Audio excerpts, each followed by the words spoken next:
Muy buenas noches. Bueno, empezamos la segunda clase del tema de inspecciones. Recapitulando lo que hicimos en la clase anterior, hablamos de la SUNAFIL, la forma como se va a implementar progresivamente a nivel nacional, y también iniciamos el esquema del sistema inspectivo. Hablamos de las facultades del inspector, el ámbito de competencia que tiene, a qué personas se le podría fiscalizar, y entre otros temas que nos dan pase ahora para continuar con este tema de un ámbito general, panorámico, para luego entrar a los procedimientos inspectivos en sí.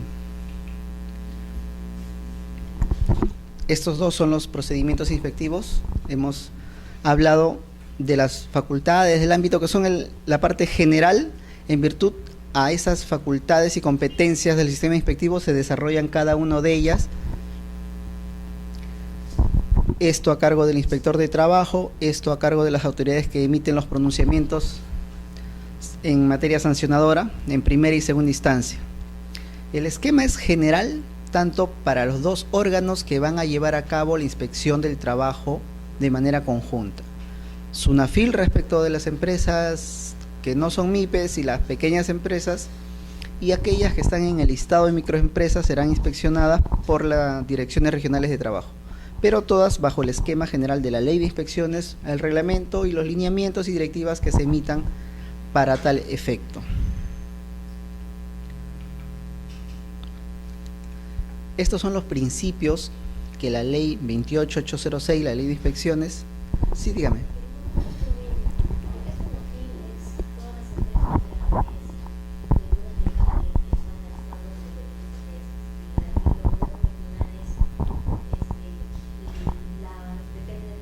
Del listado. Así es.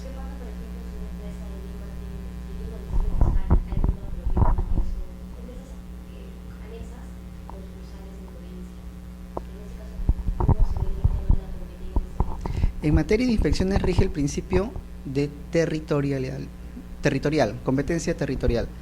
La dirección regional es competente para realizar actuaciones inspectivas y llevar a cabo el procedimiento sancionador de las empresas que se encuentren dentro de su jurisdicción o que se realicen prestaciones de servicios en la región sus trabajadores.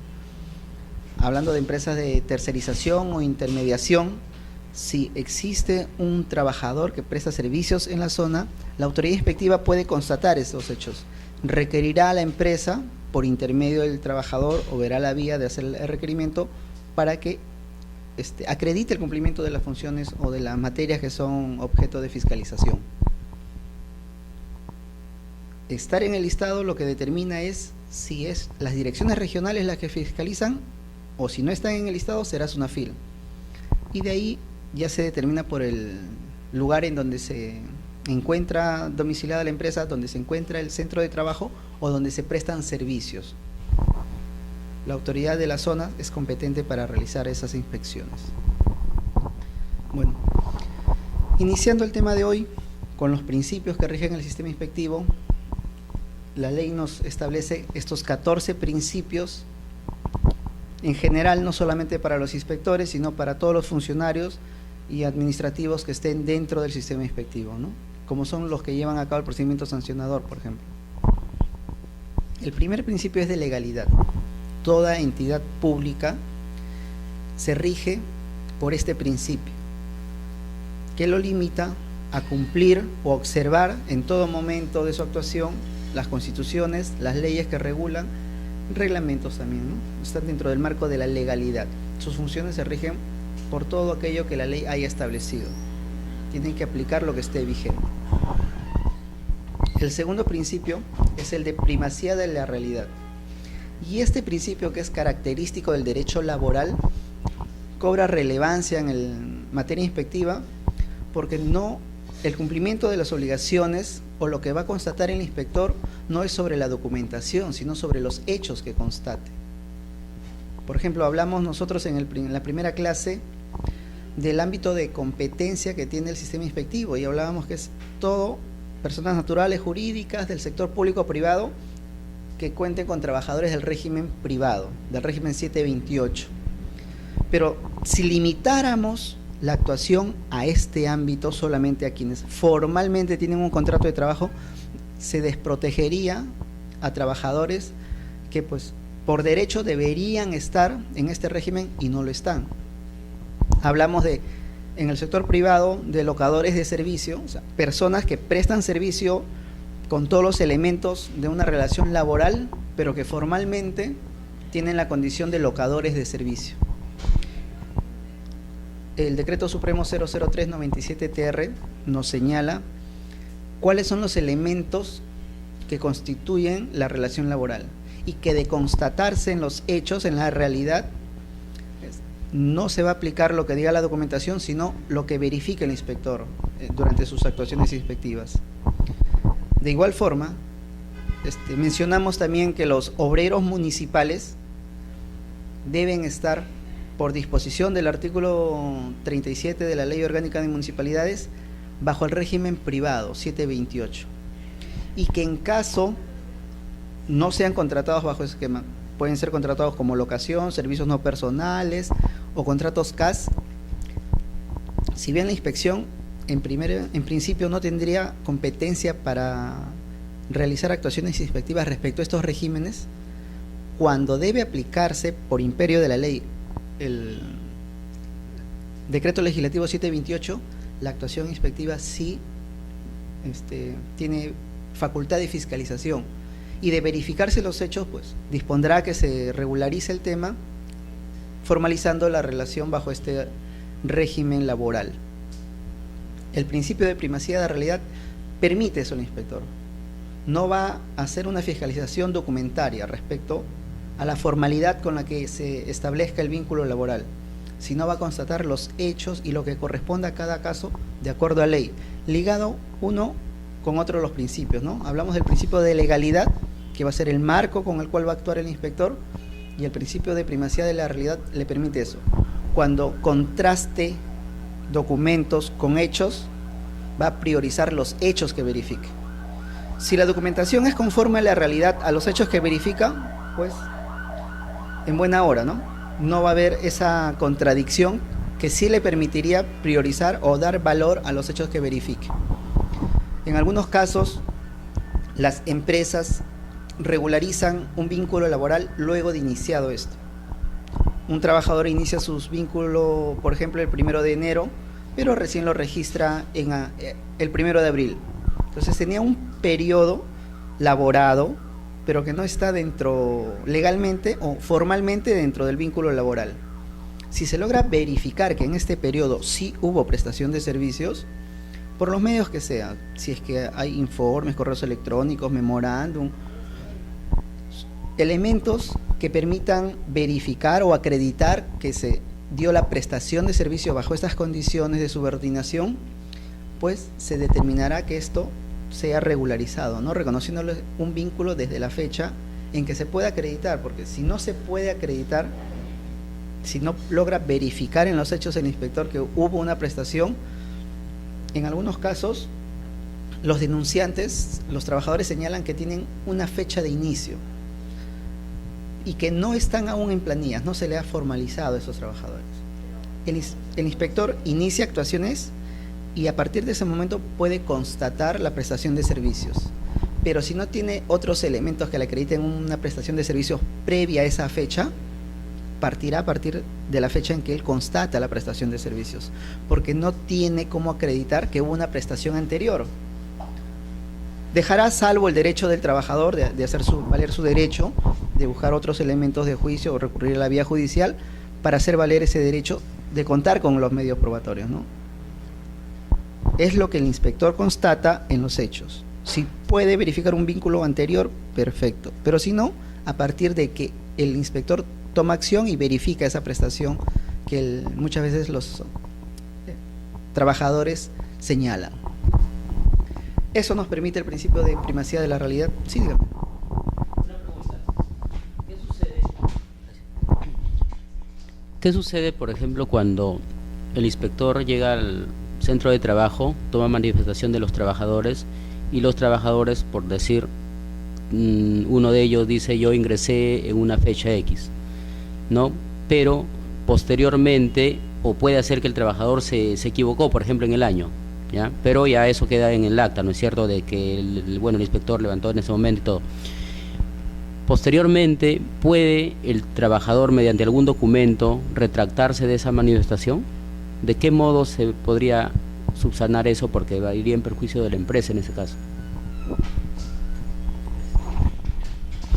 Bueno, en las actuaciones inspectivas, las manifestaciones de parte del trabajador y del empleador tienen ese valor de meras afirmaciones. Va a primar lo que verifique el inspector. Los trabajadores muchas veces señalan algunas cosas que, de no corroborarse con algunos elementos de prueba, no van a ser tomados en consideración por el trabajador.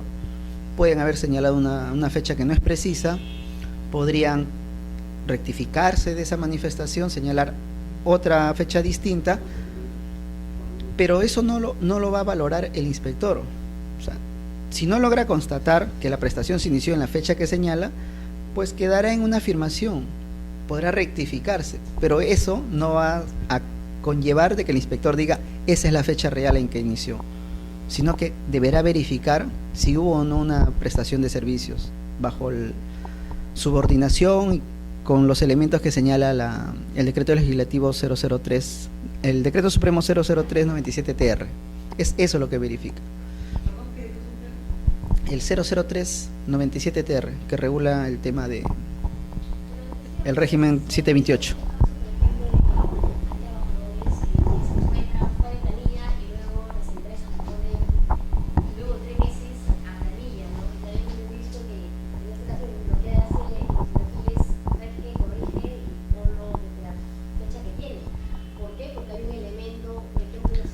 Correcto.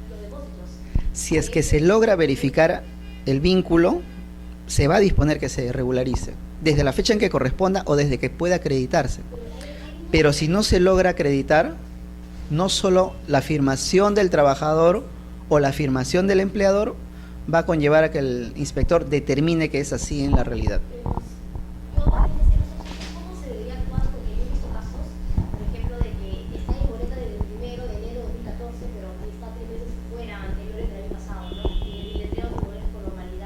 En principio, el trabajador no debería permitir eso. Un trabajador que conoce sus derechos laborales y es contratado por una empresa, debería ser dado de inscrito en el T-registro en el día que ingresa y al día siguiente entregársele su constancia de alta. Si no le entregan, tiene toda el derecho o la facultad de acudir al sistema inspectivo para que verifique ese cumplimiento de la obligación.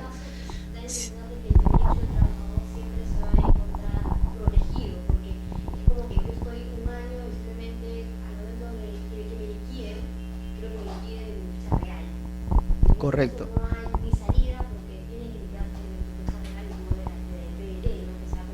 Si es que se logra acreditar por eso, y mientras más pase el tiempo, más difícil es el hecho de verificar si no se cuentan con los elementos de prueba.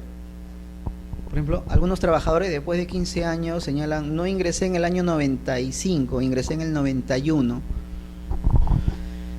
La obligación de conservar las planillas del trabajador ya no existe. Ya venció el plazo, la obligación de conservar sus planillas de esa fecha. Podría estar en la actual con otra fecha distinta. Correos en esa época no existía, memorándum probablemente tenga y con el tiempo se pierdan.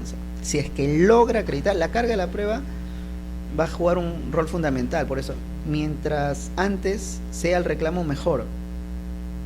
Se está trabajando con la capacitación de trabajadores para informarles sus derechos, así como con los empleadores se los capacita también a los trabajadores, para que ellos conozcan y sepan cuándo reclamar. Si no le pagaron las vacaciones del año 2000, algunos casos nunca lo reclamaron porque desconocían eso. Pero un trabajador que esté informado, luego del año ya empieza a reclamar sus derechos. Si no se los otorgan, acude a la vía inspectiva o la autoridad de trabajo, solicitará una conciliación, lo que corresponda, para reclamar su derecho. Pero si lo hacen años después, se complica la verificación, ¿no? No digo que sea imposible. De ser posible y de contar con los elementos, el inspector constatará el hecho. Pero tengan entendido también que la actuación inspectiva, como esa facultad de verificar un determinado hecho, tiene un plazo de 5 años para hacerlo. Después de 5 años, prescribe la facultad de fiscalizar de la actuación inspectiva. No afecta el derecho del trabajador. El derecho del trabajador es incólume. Aparte de la facultad, de la prescripción de la facultad de inspección, hay una ley que establece un plazo de prescripción de los derechos laborales, pero que esos se empiezan a contar a partir de que culmina el vínculo laboral. Si a mí no me pagaron una vacaciones, una CTS del 95 y recién hoy termina mi vínculo laboral, pues tengo un plazo de 4 años para demandar en la vía judicial. Pero si en la actuación inspectiva presentan su denuncia, se inicia la inspección y el empleador alega la prescripción de esa facultad, se aplicará. No se podrá fiscalizar, no se podrá llevar a cabo la inspección, pero no afecta el derecho del trabajador, ¿no? Podrá recurrir a la vía judicial o quizás por vía de conciliación, acudir a la autoridad de trabajo, las vías que tenga para hacer valer su derecho. Pero la inspección, si es que hacen valer la prescripción de esa facultad de inspección, 5 años desde la fecha actual hacia atrás, no podría fiscalizar.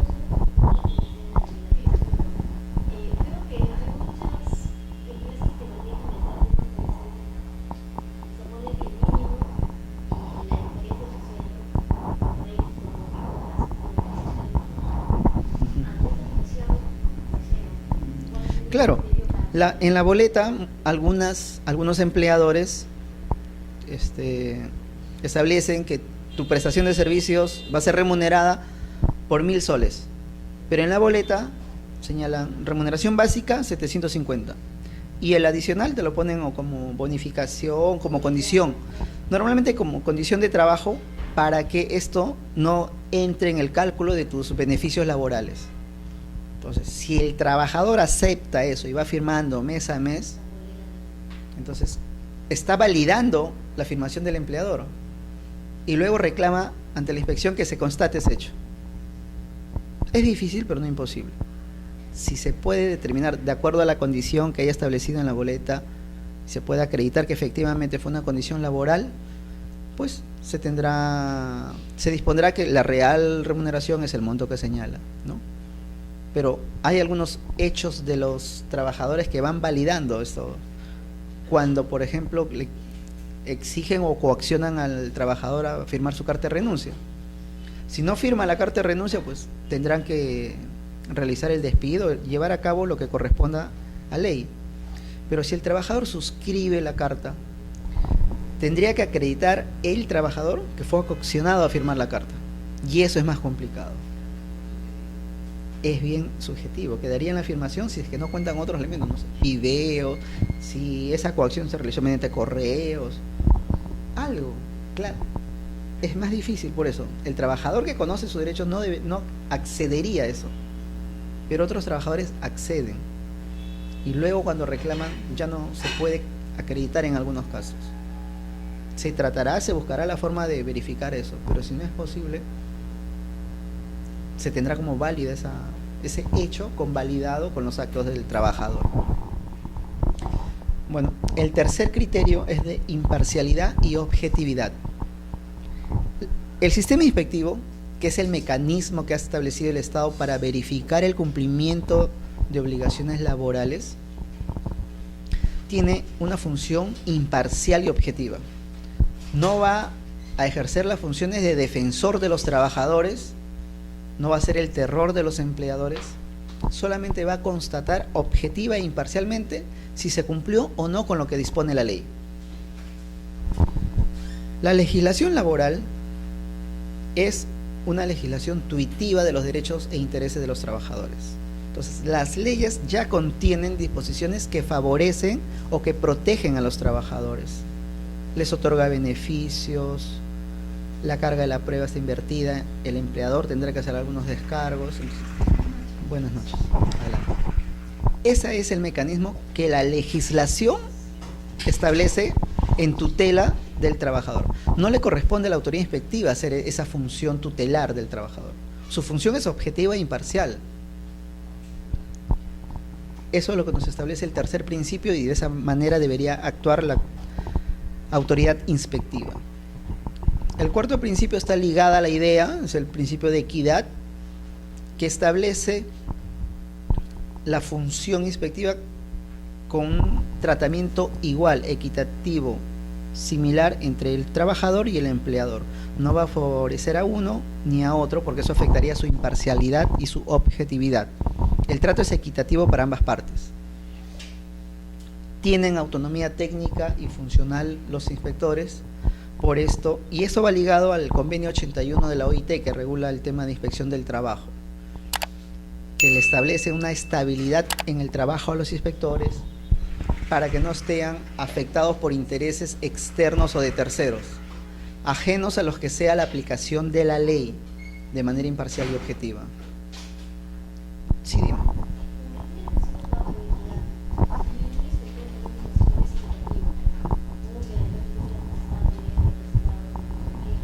Así es.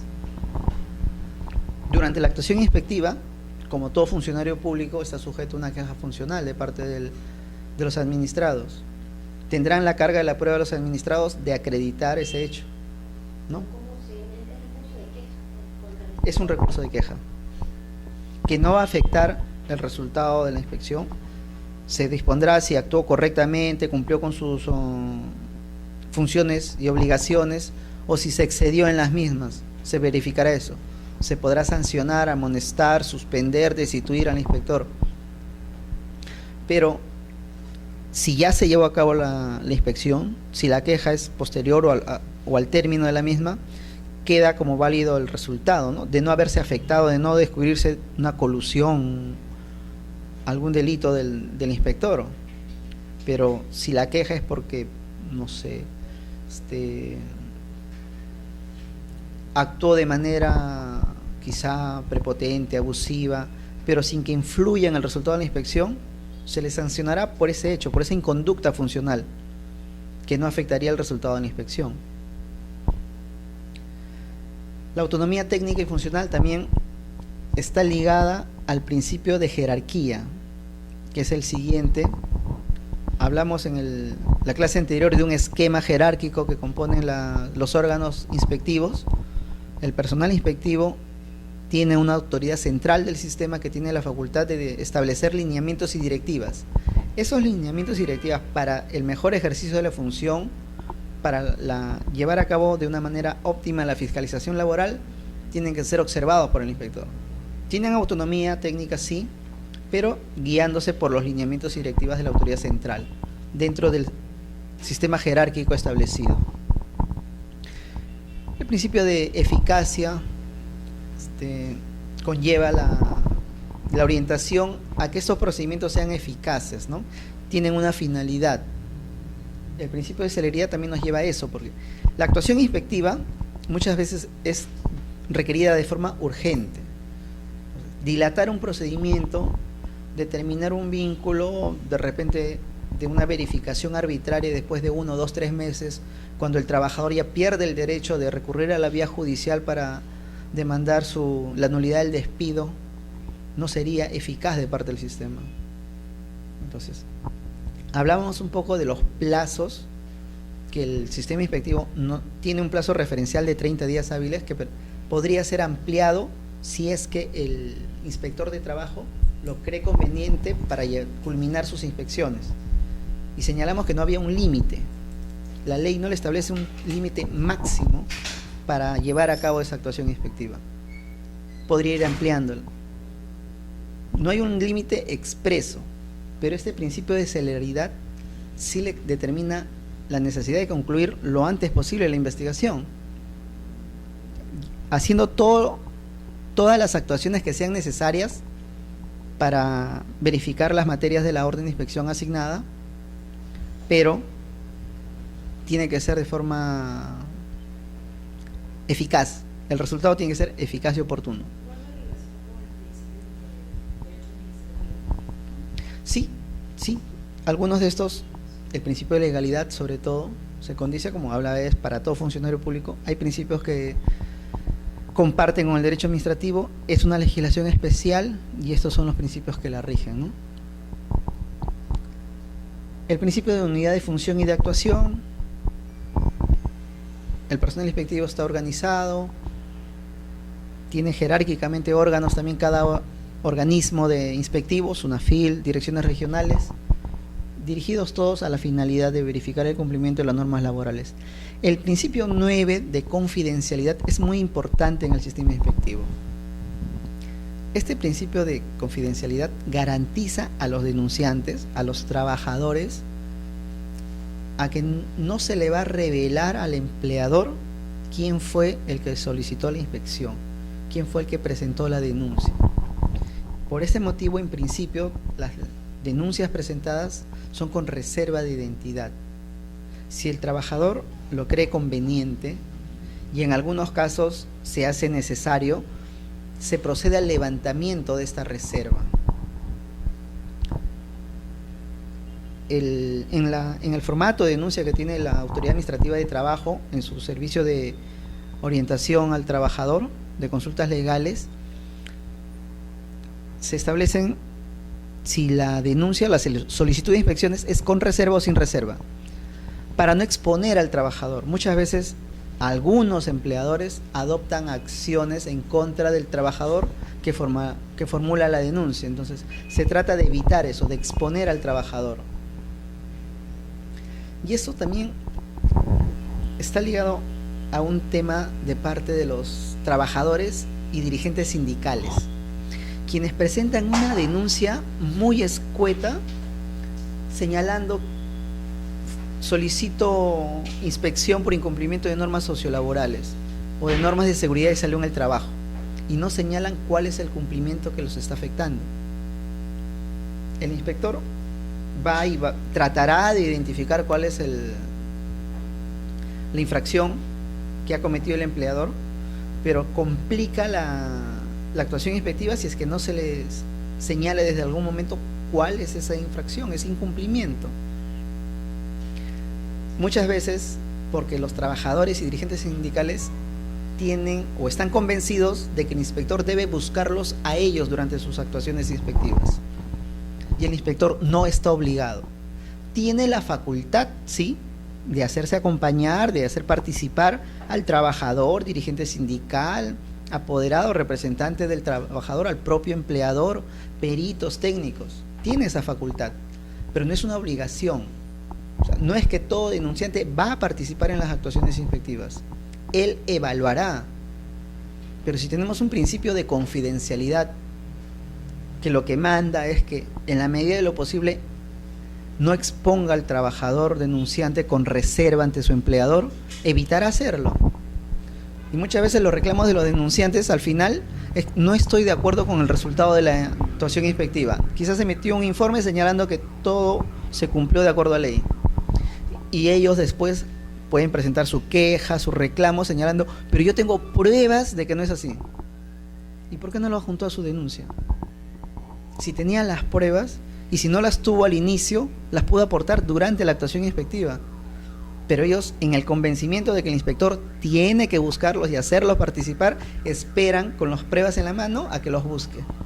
Y el inspector nunca se acerca para evitar exponerlos con su empleador, y con el resultado recién reclaman.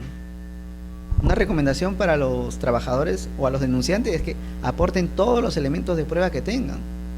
Eso ayuda al desarrollo de las actuaciones inspectivas, orienta de mejor forma al inspector, les permite establecer una estrategia de investigación distinta, ¿no? Un tema es tener en concreto cuál es la infracción que comete el empleador y los elementos de prueba. Pero si no las tiene, si tiene que empezar a ciegas una inspección, se complica el resultado. Entonces, podría solicitar una nueva actuación inspectiva con las pruebas que aporte, pero ya eso va en desmedro de repente si es urgente un tema, ¿no? En algunos casos, como les señalé, se ha establecido un criterio por la autoridad central del sistema inspectivo de que es necesario levantar la reserva de identidad. En el caso de los extrabajadores, por ejemplo, si no hay vínculo laboral subsistente, no existe esta posibilidad de que el empleador adopte medidas en contra de esa persona. Entonces, se solicita que levanten la reserva de identidad. Igual en el caso de actos de hostilización. La investigación no se puede hacer en forma genérica a todos los trabajadores del empleador. Tendría que identificarse quién es para ver cuáles son esos actos que están hostilizando al trabajador o esos presuntos actos de hostilización. En temas de discriminación laboral, accidentes de trabajo y el criterio que ha establecido la autoridad del sistema inspectivo también señala otros casos en los que sea necesario, ¿no? No se han establecido otros adicionales expresamente, estos son los que señala la directiva y de acuerdo a ello están atendiéndose las denuncias o calificándose las denuncias que se presentan, ¿no? El 10º principio es el de lealtad a la Constitución, vinculado al primer principio de legalidad, pero este más en concreto a las disposiciones constitucionales. El principio de probidad, sigilo profesional y honestidad están vinculados al desempeño, en la forma en que se conduce el inspector, ¿no? De esta manera, con sigilo profesional, honestidad y probidad, que están ligados al tema ético, ¿no? Al código ético de la función pública que rige para todos los funcionarios y que el sistema inspectivo acoge para que sea observado por los inspectores y por el personal administrativo que está dentro del sistema, como son los funcionarios y administrativos. El 4º principio lo habíamos hablado, el de celeridad.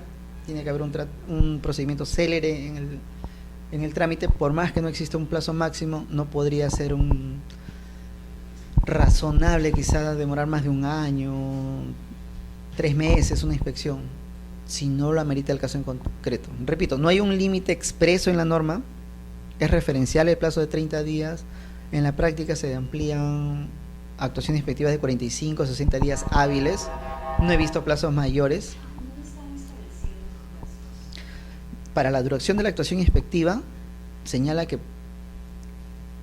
tendrán una duración de 30 días máximo, pero estas pueden ser ampliadas a solicitud del empleador, por la naturaleza de la materia inspectiva, por las circunstancias que ameriten una ampliación de la misma. ¿Solo a solicitud del empleador? Del inspector. Pero esta ampliación no la limita, no dice puede solicitar 1, 2, 3, 4 veces, no señala la ley un límite. Estaría limitado por el principio de celeridad, de no dilatar excesivamente o injustificadamente una investigación. El hecho de el ampliar sucesivamente, claro, como le señalaba, en la práctica he visto amplias.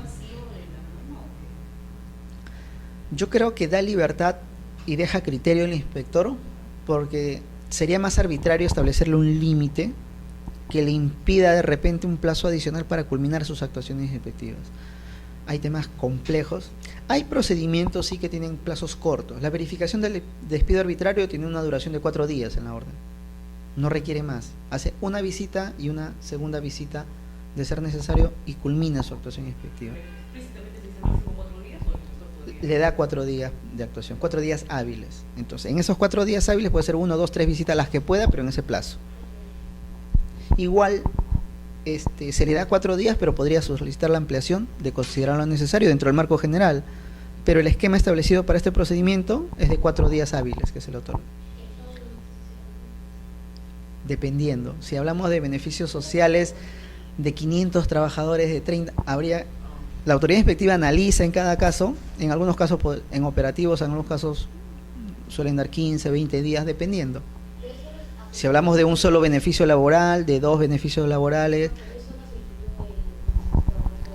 no, hay una autoridad que califica y emite las órdenes. Ellos califican las denuncias, ellos son los que establecen el plazo y luego le entregan la orden al inspector. Ya el inspector actúa en base a eso. Si es muy corto el plazo para realizar toda su investigación, solicitará una ampliación, excepto en materia de seguridad y salud en el trabajo. Ahí el plazo máximo es de 30 días, no hay ampliación. Se han dado el caso, por ejemplo, cuando un inspector va a verificar si una empresa cumple con tener un comité de seguridad y salud en el trabajo, y durante la actuación inspectiva toma conocimiento de que la elección de ese comité se está llevando a cabo, o se lleva uno y el otro se lleva después, porque se lleva a cabo una elección tanto del empleador como por parte de los representantes de los trabajadores. Entonces, si el plazo no le permite verificar la culminación de ese proceso de elección y la instalación del comité, cerrará la orden de inspección, emitirá su informe correspondiente y solicitará la generación de una nueva orden. Y en la nueva orden podrá verificar si se cumplió o no con con instalar o contar con el Comité de Seguridad y Salud en el Trabajo, ¿no? Pero ahí sí está limitado expresamente por la ley. En los demás deja abierta la posibilidad de ampliar esos plazos. Bueno, tenemos el ámbito de competencia, las facultades del inspector, los principios que rigen su función. Y para llevar a cabo esta inspección laboral, la ley ha establecido 3 modalidades de actuación del inspector. Con la ley anterior, con el decreto legislativo 910, que rigió hasta mediados del 2006, solamente se inspeccionaba mediante visitas al centro de trabajo. El inspector iba al centro, verificaba lo que tenía que hacer, determinaba las infracciones que advertía en el momento, hacía un requerimiento y regresaba a hacer una visita de reinspección. Verificaba si se subsanaba o no y disponía la comisión de infracciones de no haberse subsanado las mismas. Pero eran 2 visitas y solo eran visitas. Esta nueva ley, la 28806, establecida ya adoptando las recomendaciones de la OIT del convenio 81, establece 3 modalidades de actuación. La primera, visitas de inspección a los centros y lugares de trabajo. No necesariamente tiene que ser solo el domicilio de la empresa, el domicilio fiscal, el domicilio de sus centros de trabajo. En cualquier lugar en donde sus trabajadores presten servicios, el inspector puede hacer una visita y constatar lo que sea materia de la orden de inspección.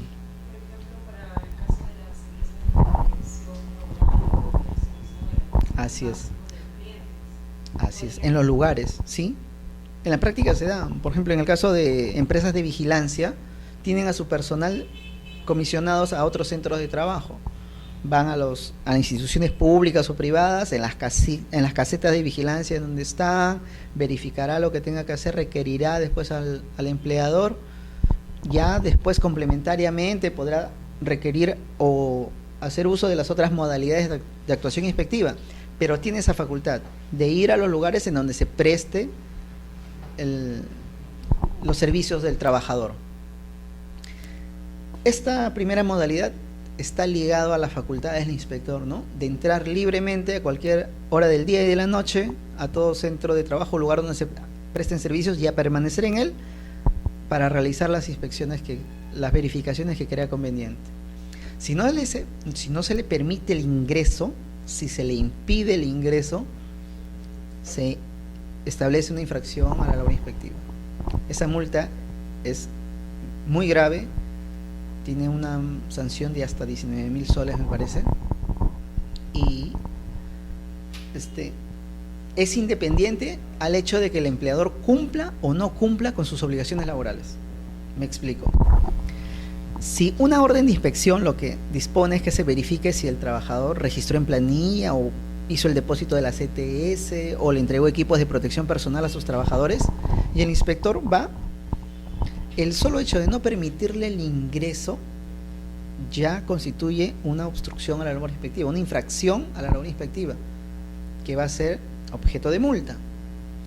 Si en el desarrollo, en la siguiente visita, en los requerimientos que él haga, el inspector acredita que cumplió con la obligación de la inspección, con lo que es materia de inspección, no enerva la comisión de la infracción a la labor inspectiva, porque es independiente. En algunos casos los empleadores hacen sus descargos señalando, pero yo cumplí con la obligación, que era materia de inspección, pero incumplió con su obligación de colaboración. El artículo 9 de la ley 28806 establece la obligación de los empleadores, personal y toda persona que esté en los centros de trabajo y de terceros, facilitar la labor de la actuación inspectiva. Entonces, por ejemplo, volvemos al tema de los trabajadores que están en un lugar distinto a los centros de trabajo de su empleador, ¿no? Laboran bajo tercerización con desplazamiento, con intermediación laboral en centros de terceros, y ellos también tienen esa obligación de permitir el ingreso. Es una obligación general a todos, de facilitar o colaborar con la actuación inspectiva. Si una multa es para ellos, sería Dentro de la actuación inspectiva, quien tendría la multa sería el empleador, pero porque esto en forma general, si un trabajador de una empresa incurre en un acto de obstrucción inspectiva, la multa es para el empleador, porque es la obligación del empleador de disponer lo conveniente para que se cumpla esta obligación de facilitar las actuaciones inspectivas, ¿no?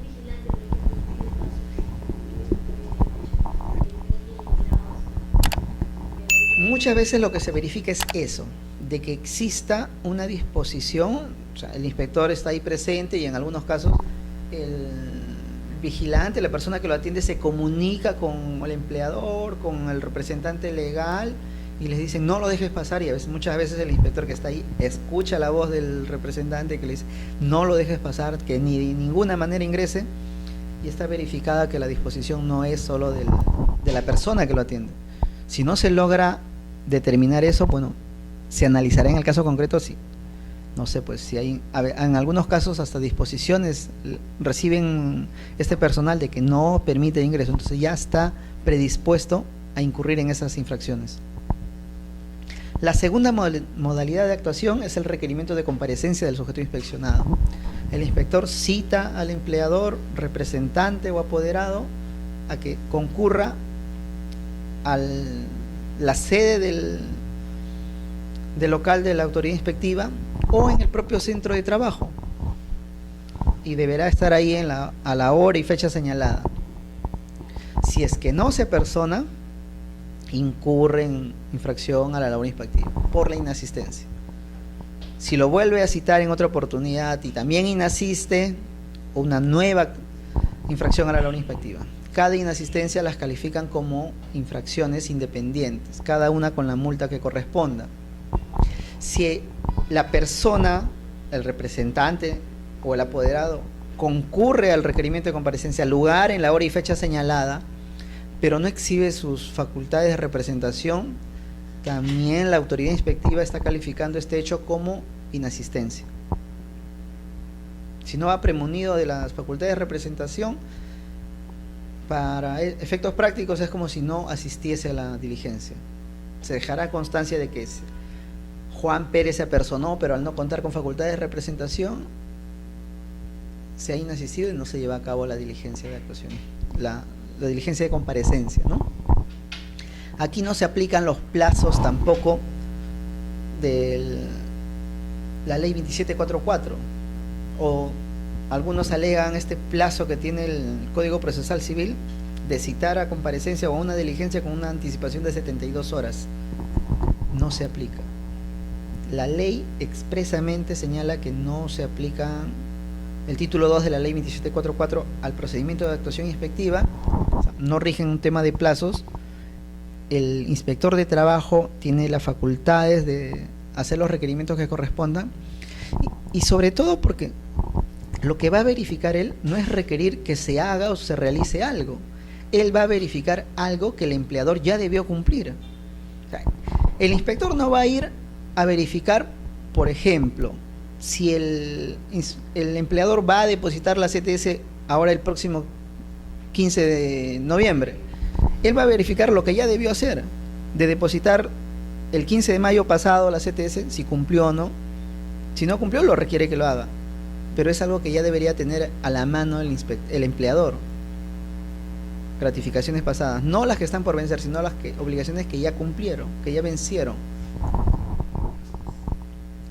Y finalmente, la modalidad de comprobación de datos o antecedentes. Esto lo hace el inspector o en los centros de trabajo con la información que tienen los empleadores, boletas, contratos, planillas, registro de control de asistencia, libros contables, toda la documentación que sea necesaria para acreditar el cumplimiento de obligaciones. Sí, dime.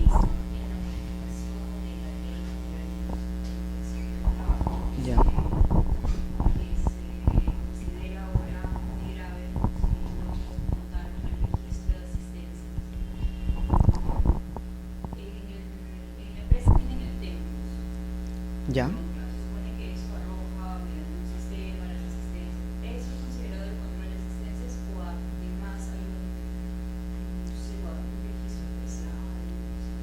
Efe- Efectivamente ha habido una modificación en el catálogo de infracciones. Por ejemplo, el no inscribir en planillas al trabajador era una infracción grave. Con la modificación se ha convertido en una infracción muy grave. De igual forma, el no contar con un registro de control de asistencia era una infracción leve. Se ha incrementado la gravedad de esta infracción. Y en relación a la consulta, la ley que regula el tema de registro de control de asistencia establece que el empleador dispondrá o implementará un registro manual o mecánico electrónico.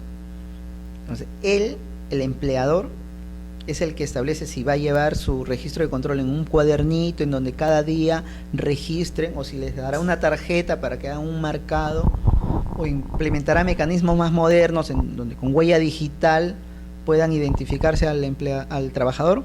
La obligación es registrar la hora de ingreso y salida del trabajador. Entonces, si cumple con eso, él verá la forma en que implementa para tener ese control. Y esa norma también establece que es obligación del empleador poner a disposición de la autoridad inspectiva ese registro. Si el inspector va, solicita el registro de control de asistencia, bueno, y en un principio, en caso de justamente de controles mecánicos o electrónicos, eso no consta a la vista.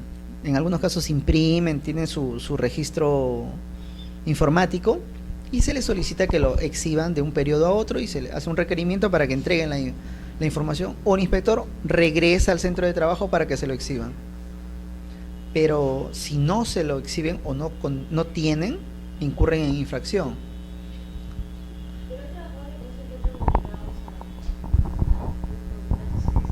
Sí, los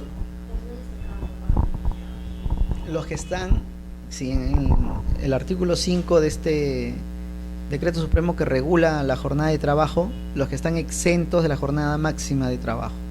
Entonces, a ellos no se les registra personal de dirección, de confianza, de dirección, los que no están sujetos a un control de fiscalización inmediata. En algunos casos lo que se le evalúa el trabajo es por producción, ¿no? De acuerdo claro, a la productividad, a los resultados de su labor. Ellos no cumplen una jornada de 8 a 7, ¿no? Normalmente vendedores que salen al campo, trabajo de campo fuera del centro de trabajo. No, claro.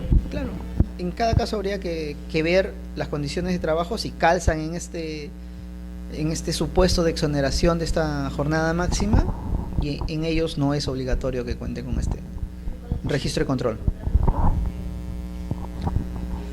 No necesariamente, pero ya en la naturaleza de las funciones, ¿no? Igual el cargo de dirección que se pone en las boletas no exime de la verificación que se haga de los hechos si realmente la prestación de servicios es una que calza en el concepto de trabajador de dirección, la primacía de la realidad. Siempre los hechos, ¿no?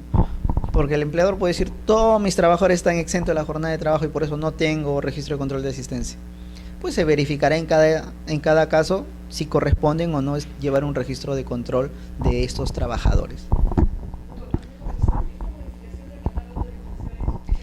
El Decreto Supremo 12/2013-TR, publicado el 7 de diciembre del año pasado y que ha entrado en vigencia a partir del 1 de marzo de este año.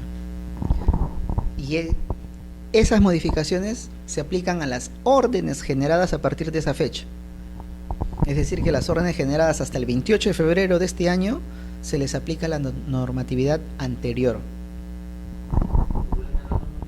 Decreto Supremo 12/2013-TR. Y este Decreto Supremo lo que hace es adecuar las modificaciones que la Ley de Inspecciones realiza a la ley que crea SUNAFIL modifica la Ley de Inspecciones. Entonces, el reglamento vigente ya no estaba en concordancia con la Ley de Inspecciones. Este Decreto Supremo lo que hace es adecuar las modificaciones de la ley al reglamento al decreto supremo 19/2006 TR, que es el reglamento de inspecciones, ya queda concordado con las últimas modificaciones. Y bueno, lo explicamos en la clase anterior, esa vigencia de esta norma que establece la nueva tabla de multas diferenciadas para micro, pequeñas y no MIPES, que eleva los montos de la multa, establece algunos criterios especiales de graduación, que lo vamos a ver en las próximas clases. Lo que hace también es modificar este procedimiento con el contenido del acta, pero no se ha logrado mantener la vigencia porque el 11 de julio se publicó la ley 30222 y en su disposición complementaria y transitoria modifica en parte temporalmente durante 3 años, pero el esquema que ese decreto supremo habría establecido, que se aplicará una vez que se quede derogada esta ley, ¿no?, por el transcurso del tiempo, pero que solamente ha tenido vigencia entre el 1 de marzo y el 11 de julio. Actualmente está esta ley con su reglamento, los que se están siendo aplicados a las órdenes generadas a partir de la fecha en que entró en vigencia. La 30222 es la ley, por ser temporal, es una medida temporal. Es que lo que pasa es que con ese decreto supremo y las modificaciones que hizo la ley que crea SUNAFIL, hubo una serie de reclamos, que las multas eran muy elevadas, muy excesivas, entonces hace una iniciativa, propone priorizar la orientación antes que la fiscalización y sale esta ley es la vigente en forma temporal por 3 años en materia de seguridad y salud en el trabajo.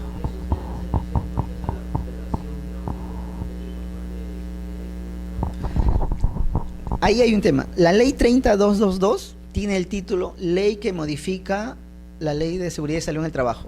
Y en efecto, sus artículos modifican la Ley de Seguridad y Salud en el Trabajo.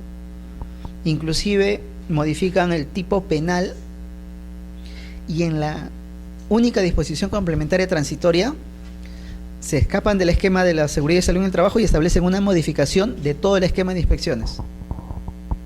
El título es uno, pero en el fondo la materia no solamente ha regulado el tema de seguridad y salud, sino que también ha modificado todo el esquema del sistema inspectivo, temporalmente por el plazo de 3 años. Hasta el 2017 tendremos esta vigencia, ¿no?, que ha suspendido algunas disposiciones del reglamento que le señalé, el 12/2013.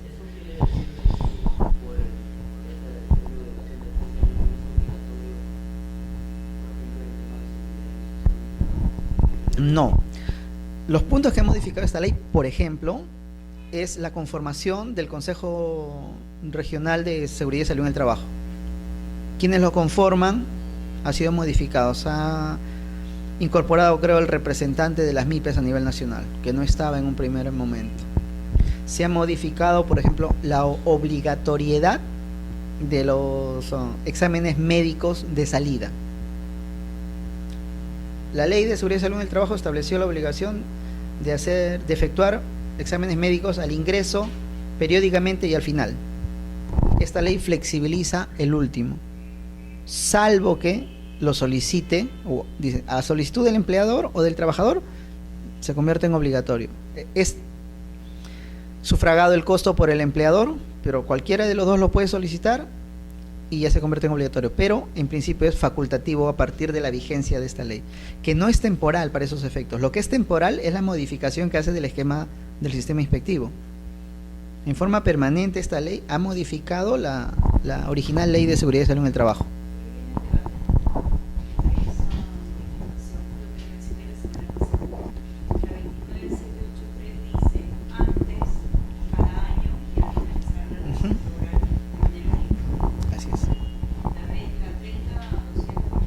Flexibiliza.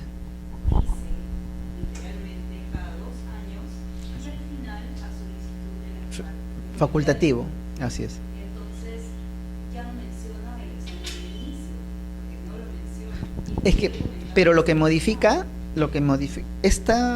esa disposición modifica un literal del artículo. Se tiene que leer el artículo de la ley original.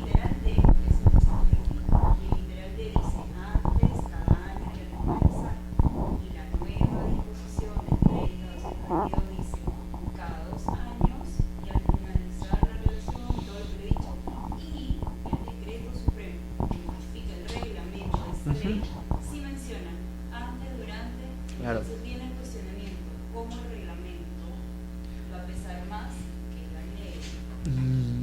Claro. Recuerdo lo del reglamento, sí, pero tendría que revisar la ley. Pero la política se mantiene la que se estableció con la ley. Evaluaciones médicas al inicio, cada 2 años ahora, y al finalizar es facultativo, excepto en las actividades de alto riesgo. En ellas sí no se modifica este esquema, no por la naturaleza de la función que realiza. La tercera modalidad de comprobación de datos o antecedentes, como les decía, de las que están en poder del empleador o las que pueden tener otras entidades. Por ejemplo, se puede verificar la página web de SUNAT, el tema del RUT, domicilios, lo que tenga, solicitar información, no sé, pues a salud, a la AFP, ONP, a otras instituciones que puedan tener información respecto a la materia que está verificando el inspector. Y de estas 3 formas, él verá con cualquiera de ellas dar inicio y continuar a su elección, a su criterio, a la estrategia que él plantee para llevar a cabo su inspección.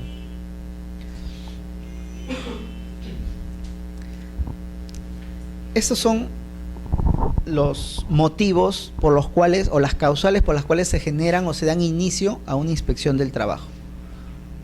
Aquellas que generan una orden de inspección. La primera señala por orden de la autoridad competente del sector público, a solicitud también fundamentada señala de organismos del sector público, puede ser Poder Judicial, Ministerio Público, Ministerios Municipales, cualquier autoridad que tome conocimiento de algún incumplimiento laboral que pueda hacerlo de conocimiento, ¿no? En algunos casos, en los procesos de indemnización por accidentes de incumplimiento de seguridad y salud en el trabajo, se están solicitando a la autoridad que lleve a cabo una inspección para determinar algo en concreto, ¿no? Que son parte de la investigación que llevan a cabo el Ministerio Público, solicita que se lleve una inspección al respecto. Por denuncia, ya hemos hablado del tema de la reserva de identidad y el principio de confidencialidad. Por decisión interna del sistema de inspección del trabajo, bueno, la autoridad muchas veces planifica la actuación, realiza operativos, entonces ellos planifican la actuación en determinados sectores, materias, de acuerdo a lo que estimen conveniente en el Plan Nacional de Inspecciones.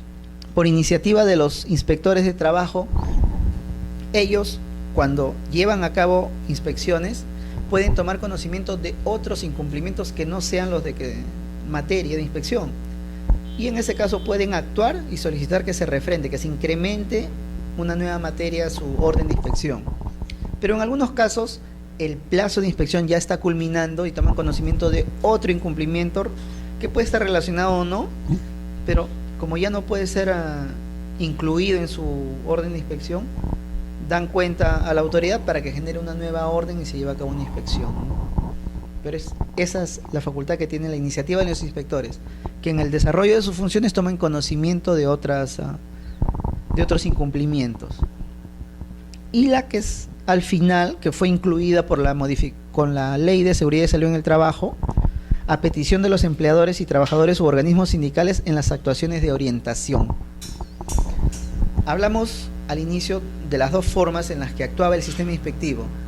Uno de orientación, en donde lo que se busca es informar, asesorar al trabajador o empleador para el mejor cumplimiento de las obligaciones laborales. Si en el desarrollo de esas actuaciones, cualquiera de las 2 partes, empleadores o trabajadores, a quien esté dirigida la orientación, considera al informarse de la materia de orientación un probable incumplimiento, puede solicitarlo y eso se traslada y se genera una nueva orden, ¿no? Pero la orientación como tal se inicia y concluye con un informe en el que se desarrolla la orientación. No puede generar una acta de infracción, por ejemplo, ¿no? Si en el desarrollo de estas las partes solicitan que se genere una orden, pues se comunicará y se emitirá la orden para que se inicie una actuación inspectiva. Y esa sí puede culminar o en un informe o en un acta, de acuerdo a si se verifica o no una infracción. Pero no es que la orientación como tal se convierta en una de fiscalización. se tiene que generar nuevamente, porque estas tienen plazos cortos, como es ir a hacer una visita y dar la información pertinente a la materia, concluye en un acto de esas órdenes de orientación.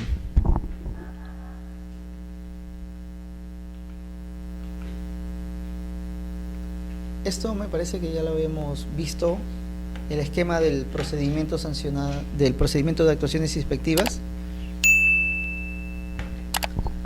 Presentada la denuncia, se tiene un periodo de calificación.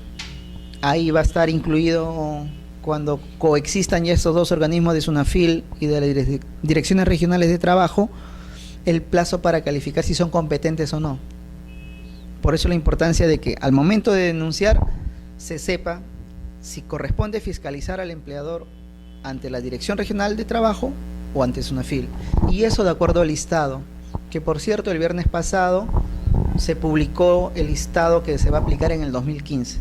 Actualmente tenemos un listado del 2014 y ese es el que determina a quién se fiscaliza, cuál de los dos organismos encargados de la inspección van a fiscalizar a una u otra empresa. Se aprueba el listado y el listado como tal está en la página web del Ministerio de Trabajo.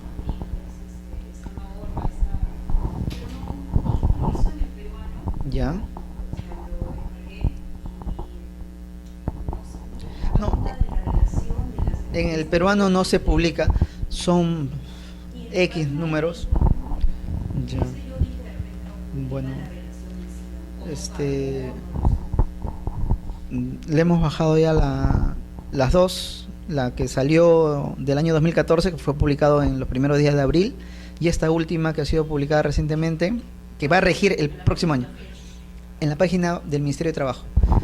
Se aprueba por una resolución ministerial del Ministerio de Trabajo, porque ellos hacen la evaluación del periodo que se señala con los criterios y lo publican.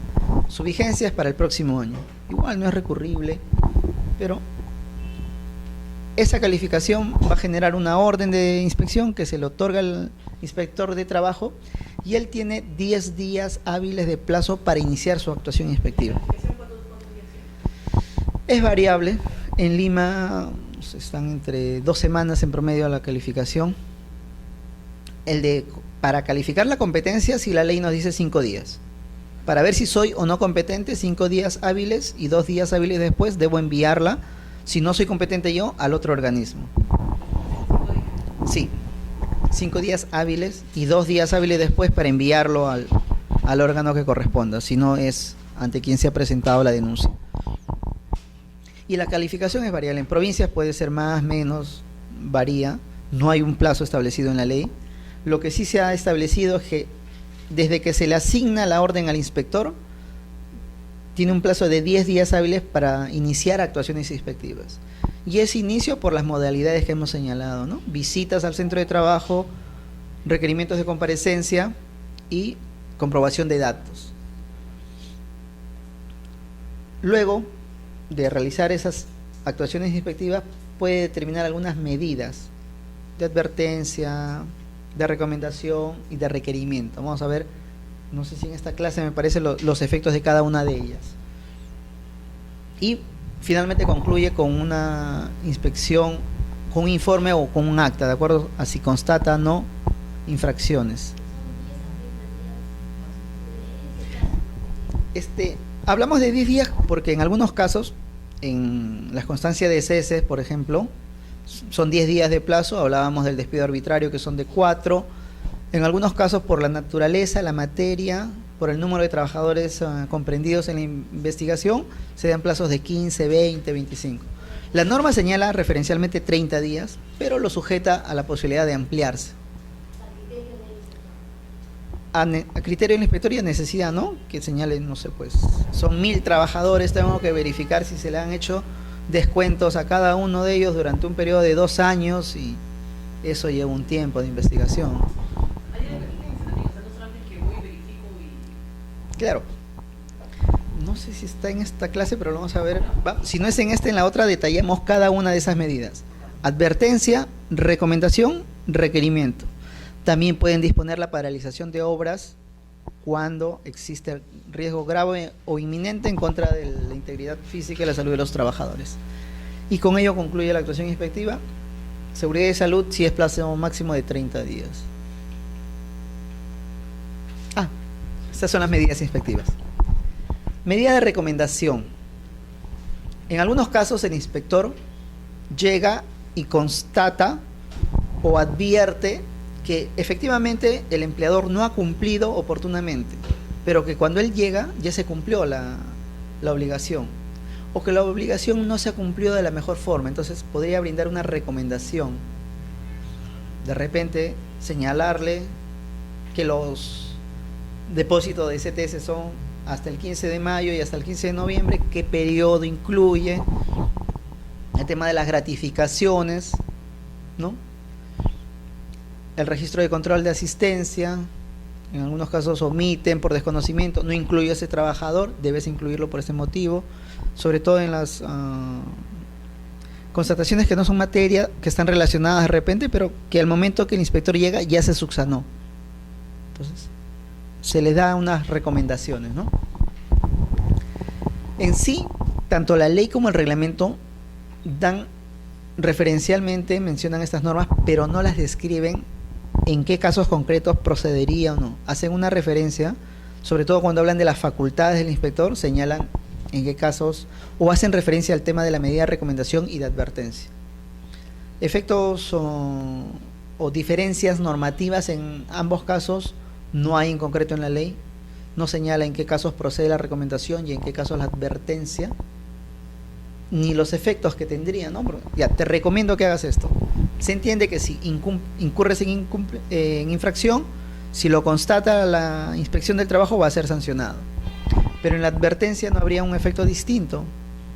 No se incrementa la sanción si de constatarse una advertencia previa y pese a ello incurres en infracción, no hay un incremento, por ejemplo, como es en el caso de reincidencia. Si te sanciona una vez y en 6 meses vuelves en reiterancia, incrementa la sanción. Reincidencia igual. Pero en estos casos es facultad. Es facultad en qué casos él verifica que puede darse estas medidas. La que es más utilizada en las actuaciones inspectivas son las medidas de requerimiento.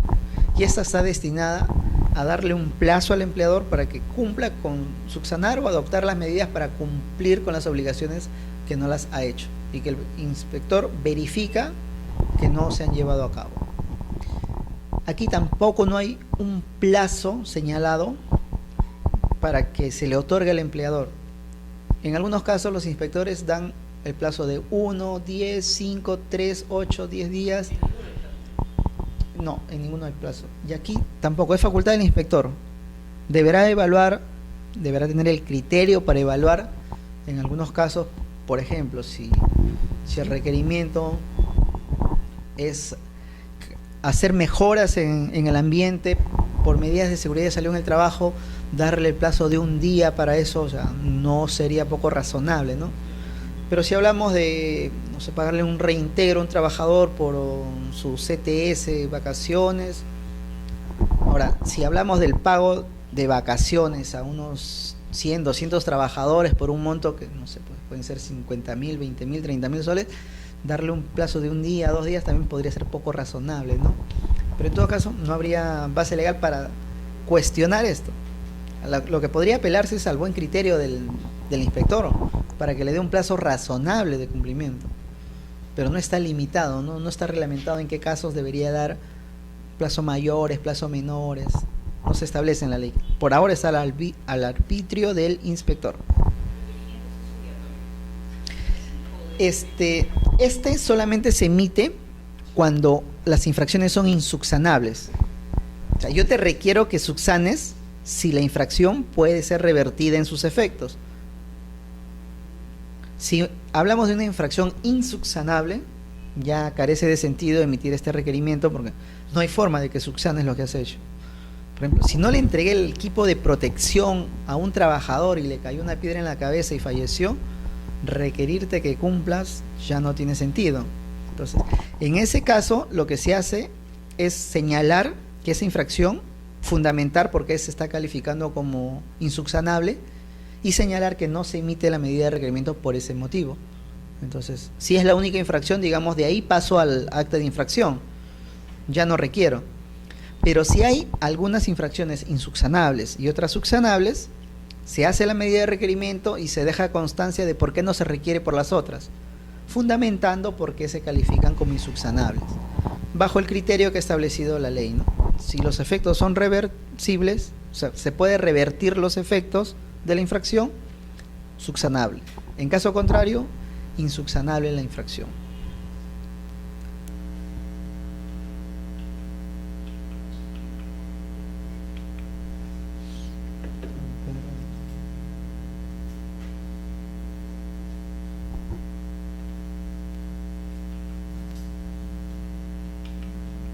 No sé si es la última, ¿no?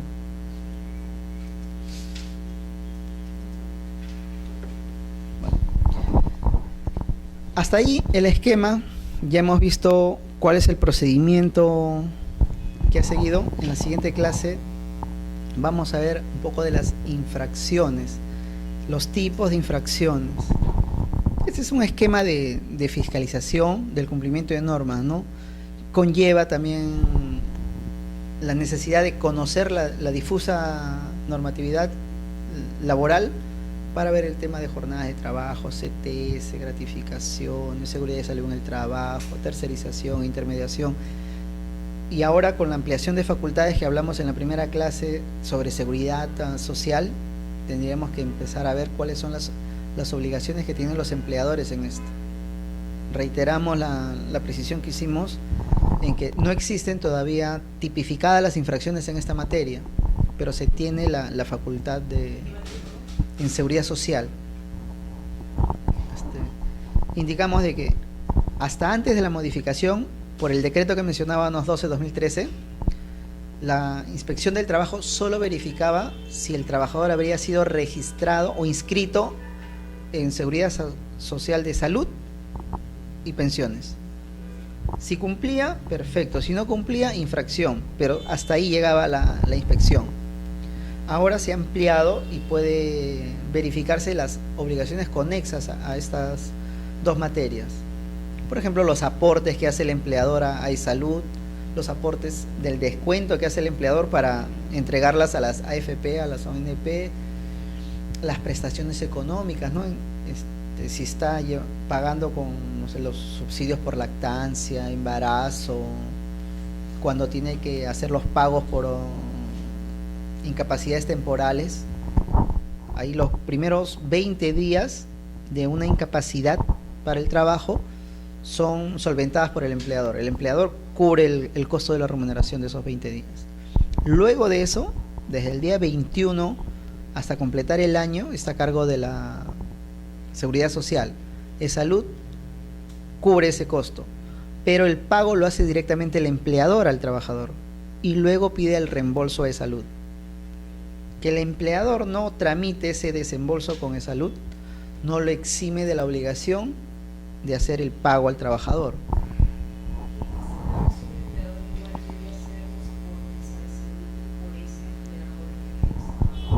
No, o sea, está en un periodo de suspensión. Tiene sus regulaciones, para ciertos efectos se consideran los descansos médicos, las licencias, en algunos casos se computan para los recos vacacional, por ejemplo, pero no son prestaciones efectivas de servicio, ¿no? No, hay un monto que señala la Seguridad Social que le corresponde hacer el pago, que la va a cubrir salud, pero que está a cargo del empleador, quien se le otorga, ¿no? Y luego él ya hace el trámite de desembolso.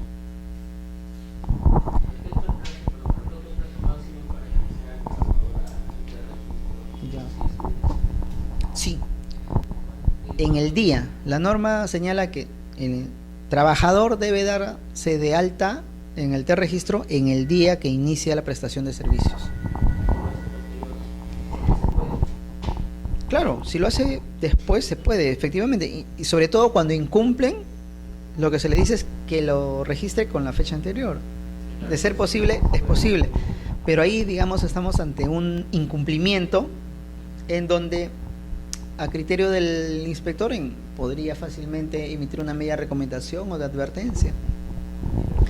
pero también, digamos, califica como una infracción, porque es un incumplimiento de una norma laboral.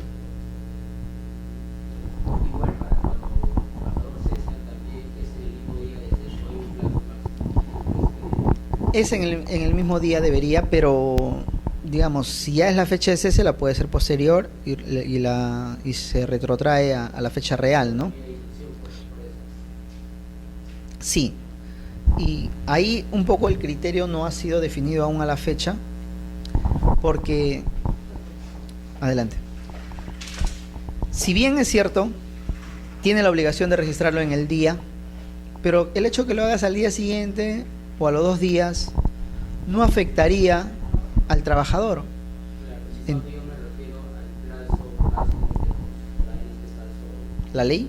La ley, de lo contrario hay una multa, porque si no lo hago hoy día y si lo hago mañana ya tengo multa. Así es, así es. Y ahí la diferencia, porque en el catálogo de infracciones del reglamento se señala como una infracción el no registrar en planilla al trabajador. Y esa infracción es muy grave.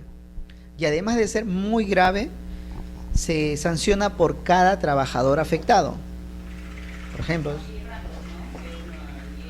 sí, claro, pero vamos a ver ese tema de la graduación, la forma como se gradúan las infracciones. En principio es por el número de trabajadores afectados y la gravedad de la infracción, leve, grave, muy grave. Y de acuerdo al caso concreto, si se afecta a 5 o a 10, está el monto señalado expresamente. Pero para incumplimientos de inscripción en planillas, inscripción en salud, inscripción en pensiones, el seguro de vida ley y el seguro complementario de trabajo de riesgo, cada trabajador afectado se le va a imponer una multa al empleador por cada trabajador afectado.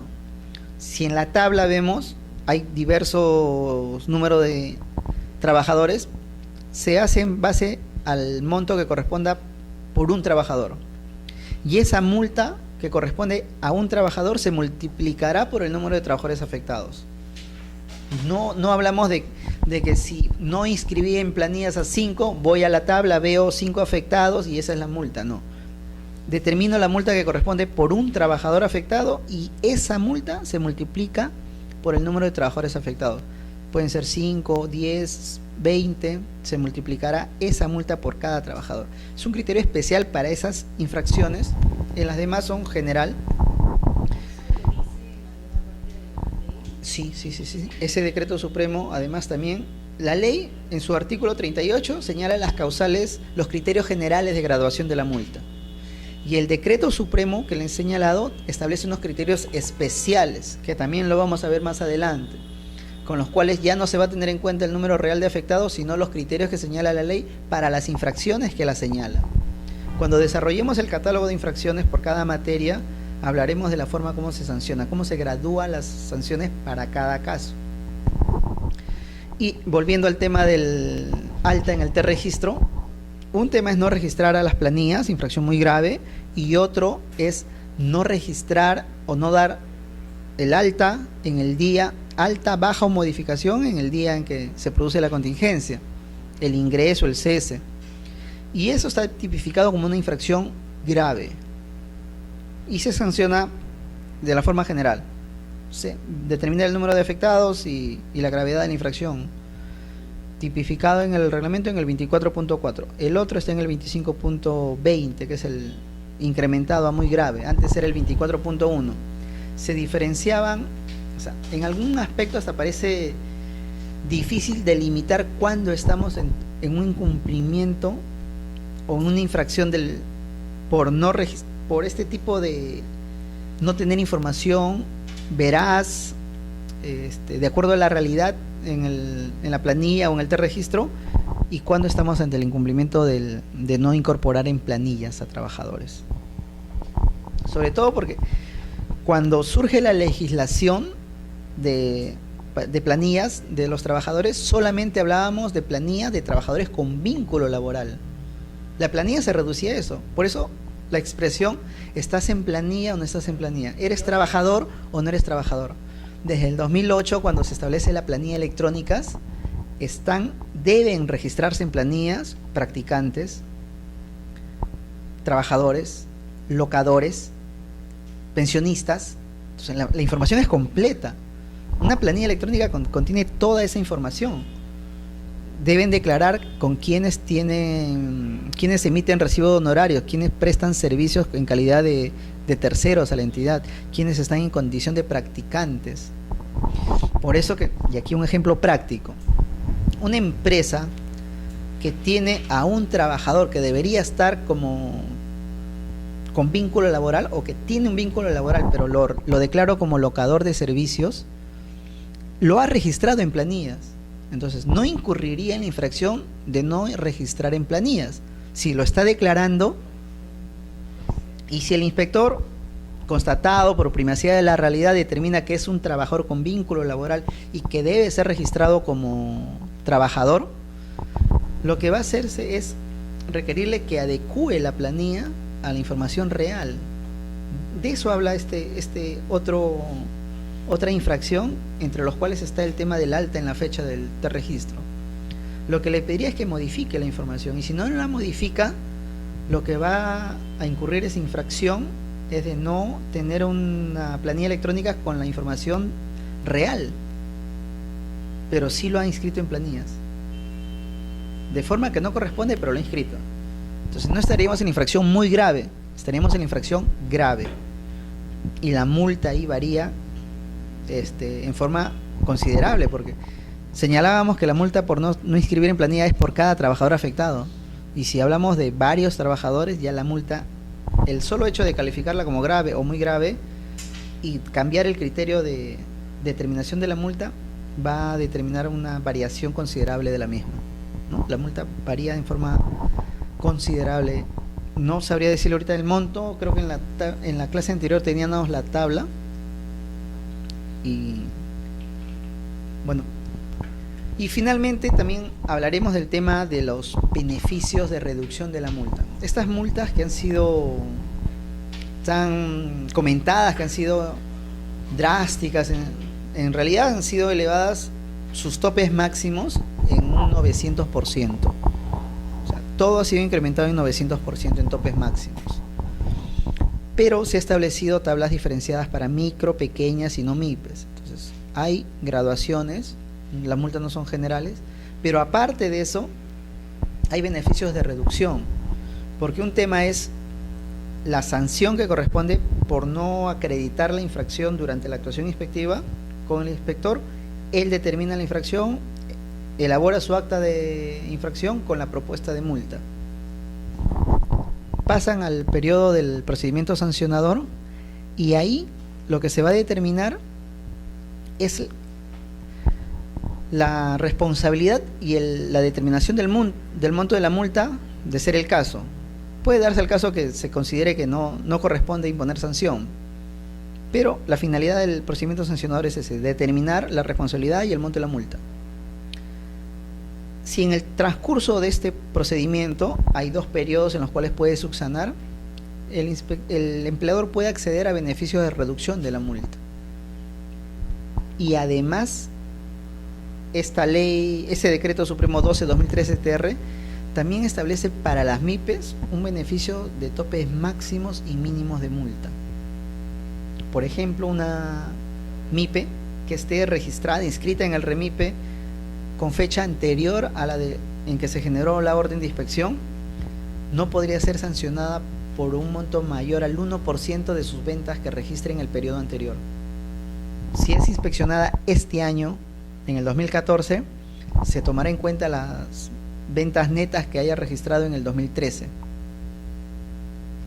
Si la multa determinada en total o la única, digamos, es de 100.000 soles, pero su 1% de ventas es de 80.000, 50.000, se reduce automáticamente a este tope máximo. Y también señala topes mínimos, ¿no? Porque si tuvo pérdidas la empresa, o no tuvo, o suspendió sus actividades, no registró ganancias, digamos, no va a ser 0 el monto de la multa. Se establece un tope mínimo.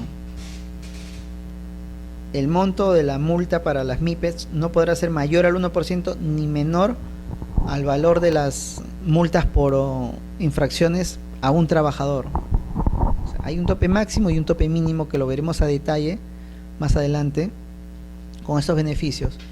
Y la ley 30222, que establece este beneficio de reducción del 35% automático para todos de la multa, salvo las causales de excepción, también establece otros dos beneficios de reducción. Si durante el trámite del procedimiento sancionador, y aquí ya no aplicamos lo que hemos señalado previamente, si sanciona si subsana la infracción en esta oportunidad, en forma general podría acceder a beneficios de reducción de un 70%, solo se le sanciona por un 30%, o si lo hace después de notificada el acta de la resolución de apelación, 10 días hábiles, podría acceder a un beneficio de reducción del 50%, a la mitad.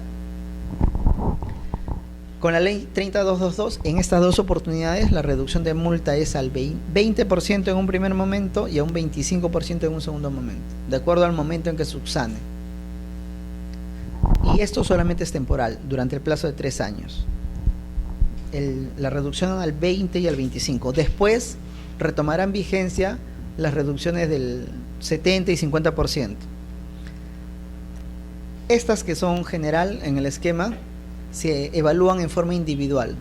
Si una empresa es sancionada por más de una infracción, deberá acreditar en forma individual si subsanó una para acceder al beneficio de reducción de ese monto de sanción.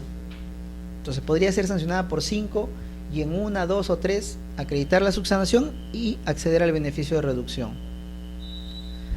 En el caso de la aplicación de la ley 30222, este beneficio de reducción que se otorga bajo el esquema del 35%, si subsanas durante el procedimiento sancionador, tienes que hacerlo en forma conjunta de todos para poder acceder a los beneficios del 25 y 20%. La ley lo ha señalado así, literalmente señala de todas las infracciones para poder acceder a esos beneficios, ¿no? Y eso ya en la etapa del procedimiento sancionador, que es el que se genera a partir de las actas, luego de iniciada todo el tema de la inspección del trabajo, ¿no? No sé si tienen algunas preguntas sobre los temas que hemos tratado. El tenor. Ya. En todo caso, muchas gracias por la atención y nos vemos la siguiente clase. Hemos dejado también lecturas para complementar. Una de ellas es sobre el tema de la inspección de la verificación del despido arbitrario y otras dos sentencias del Tribunal Constitucional. Una sobre la validez que le otorga o que le ha reconocido el Poder Judicial a las actas de infracción de la inspección, justamente sobre verificación de despido arbitrario. Porque en este tema, en este tipo de inspecciones, lo que se va es a constatar por qué motivo se ha dado fin al vínculo laboral. El trabajador alega que ha sido despedido arbitrariamente, entonces se va a verificar si se llevó a cabo. En algunos casos, los trabajadores que solicitan esto tienen un contrato a plazo fijo y se verifica que venció el plazo y culminó el vínculo, entonces ahí no hablaríamos de un despido arbitrario.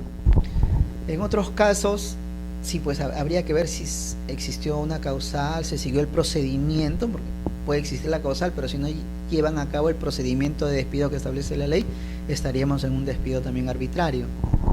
Entonces, el Tribunal Constitucional, respecto a un acta de infracción, señaló que no le reconoce validez porque se limitaba a tomar la manifestación del empleador y del trabajador y no hizo ninguna verificación. Por eso hablábamos hace poco de la manifestación de parte que hace el trabajador y el empleador. El inspector toma conocimiento de ellas, pero debe hacer una verificación, una constatación en los hechos. No lo que diga una u otra parte lo va a tomar como cierto. Pero si en alguna acta se limita a hacer eso sin investigación de por medio, pues en la vía judicial no le han tomado valor. El TC en este caso señala en concreto que no hay una investigación de por medio, entonces no reconoce un valor a esta acta de infracción. Y en el otro caso, lo que hace el TC es señalar es que si un acta de infracción, el mérito probatorio del acta de infracción no la va a adquirir sino hasta que culmine el procedimiento sancionador.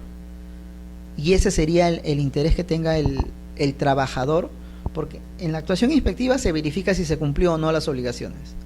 Si se determina infracción y se emite el acta, se han verificado hechos por un funcionario como es el inspector de trabajo, pero el mérito de esa acta estaría condicionada al resultado del procedimiento sancionador. Como señalé anteriormente, no todas las actas de infracción culminan en una resolución de multa. En algunos casos, la autoridad del sancionador señala que no se contienen los requisitos de la ley, no está debidamente fundamentada, no se ha constatado un hecho que es relevante para determinar la infracción y no acoge la propuesta de multa del infractor y archiva el procedimiento. Entonces, y en esos casos, por ejemplo, en algunos casos se verifica que no existe tal obligación.